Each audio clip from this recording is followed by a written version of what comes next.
It's Thursday, February 12. I'm Josh Gabelich, and this is AFL Daily. The season starts in Sydney in just 21 days. The scratch matches start next week, and then the AAMI Community Series. But this weekend, State of Origin is upon us. Cal Twomey joins me. Cal, for the first time, we'll get to start looking at the 7 rule changes that were introduced in October.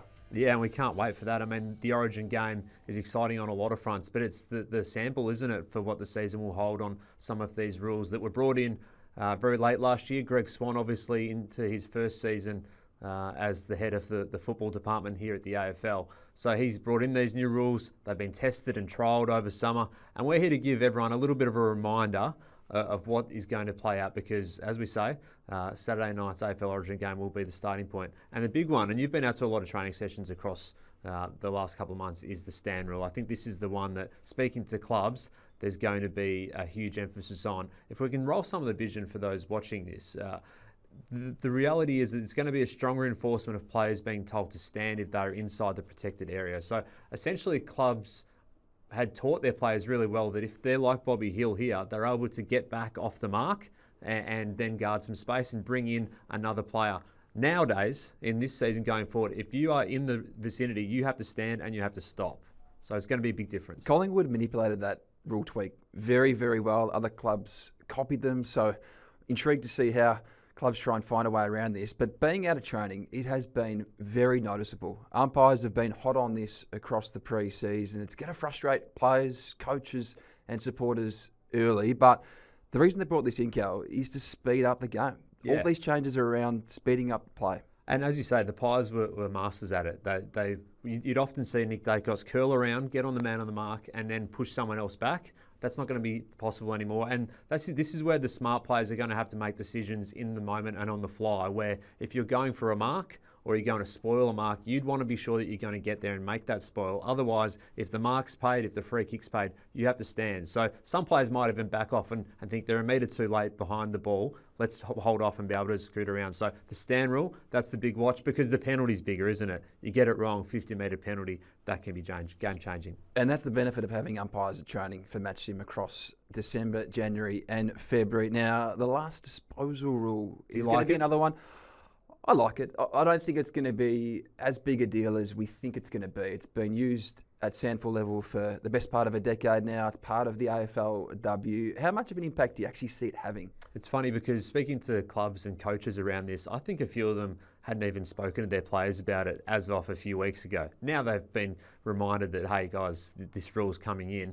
But it was there in pseudo form anyway, wasn't it, over the past couple of years? A lot of the time, if a kick or a handball went out of bounds without a direct play there, the out of bounds or insufficient intent rule was paid against them. So we've seen that creeping into games. The AFL believes that it might increase these free kicks 3 to 4 times a game. So not much. Not much. What's that? Once a quarter. So and it is just between the arcs, so not inside a forward 50. So you're not going to lose the ball if you miss a target leading out of the goal square and it goes over the head. It doesn't turn over like that. So that's an important thing. I think the tactics around this are going to be fascinating, though. How quickly do the players adjust to a ball that's coming out off their own team and go and touch it so that it then is a boundary throw-in, or do they shepherd the space to allow it to roll out if it's an opposition disposal? So that to me is where the tactics and craft might come in. I think you're spot on. Players haven't thought about it too much until recent weeks. Blake Hardwick from Hawthorn said as much on the weekend, but clearly starting at State of Origin in Perth this weekend, it's going to be front of mind because it is a significant rule change. Now, as is the change of the bench.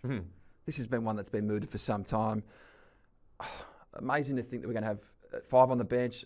Clubs have been pushing for this privately for years. Really, they want access to players the whole time. Yep. You wrote about this in January. Tell us about the pseudo substitute as you framed it. Well, this is one of the options that clubs are considering. Do you actually just hold back a player to be your impact player, to be your energizer in the back end of a game, and still have access to them during the rest of the game, but you know, if you're fit and healthy and you don't suffer any injuries across the course of it, hold someone back and that's their prescribed role to do a good 45-minute, half-an-hour block, the pseudo-sub. Now, that's one of the options. A few of the other ones thrown up by clubs and they're discussing it has been the second ruckman or the pinch-hitting tall forward who can do a little bit of work on the ruck too. I'm not sure the second ruck necessarily gets much more of a go this time around because of this extra role. I think we'll see clubs use the power small forwards a lot. and maybe another midfield rotation to throw into this as well, the impact players. But yeah, I think the idea around clubs having this extra body to use, maybe not all of them will use that player too much. That might be a 50% game time player, maybe a 40% game time player. Can a small forward come on and kick 2 goals out of 40% game time and be that player? So I am fascinated to see how clubs use that one. I think it'd be horses for courses. I think most clubs will use it differently. And speaking of coaches, like I know you did for that piece, across the summer, I think they're more inclined to that 40, 50, 60% game time. So a big watch on how clubs use the 5th man on the bench in 2026. Now, a key part of these 7 changes is around the rucks. You touched on them there and how clubs will use that 5th spot on the bench. What about centre ball contests? How will it impact ruckman this year? This will be a frustrating one for fans early, I think, because there'll be some free kicks that don't look like the last couple of years that have been given away. But at all centre ball ups this year, competing rucks will now be able to cross the centre line, as you see here, before engaging with their opposition ruckman. So this is born from a desire to see the jumping rucks return to the game. We've seen a little bit of a decline in that player, haven't we? A big decline. Yeah. So who's this going to advantage? That's the next bit. Who do you think are the ruckmen who will be benefiting from this capacity to not have disengagement before the ball up versus those who might be a little bit hindered because that's become their strength in recent years? I think Tom de Koning his acquisition might be even more influential at St Kilda this year, when you consider the players playing at his feet as well. You can see him dictating play at centre bounce. So I'm intrigued to see how he goes. Ruck dominations are out, thank God. Yeah, this is a good thing, isn't it? I think a lot of these rule changes from the AFL were about cutting down the wasted time in the game. And this was a case where umpires would have to wait for ruckman to nominate, and then those extra couple of seconds per contest around the ground would add up, extra time in a game looking to be cut out. So now they can just, like the AFLW rules, can just restart the game without a nominated ruck being present. So if there's no nomination or the nominated ruck is too far away, the player just gets restarted immediately. And if there isn't that nomination from either club, then the ball can hit the ground. Now, the tweak and the interesting thing for me here is who takes on the backup ruck role around the midfield groups. Do we see Josh Dunkley, who in 2020 was playing as a ruckman for the Western Bulldogs, does he have to do that occasionally and be that guy for the Lions if they're Darcy Ford or Sam Draper's running off the ground? Is Ollie Wines going to get an opportunity at that? He's done it before. Marcus Bontempelli, Patrick Cripps. So, yeah, dead time being cut out of games and none of the nominations required. This is the most common sense of all 7 rule changes. You could have seen Greg Swan coming in and slashing this one straight away. Shrugging of the tackle is one that will now be classified as prior opportunity in 2026. This has been coming, hasn't it?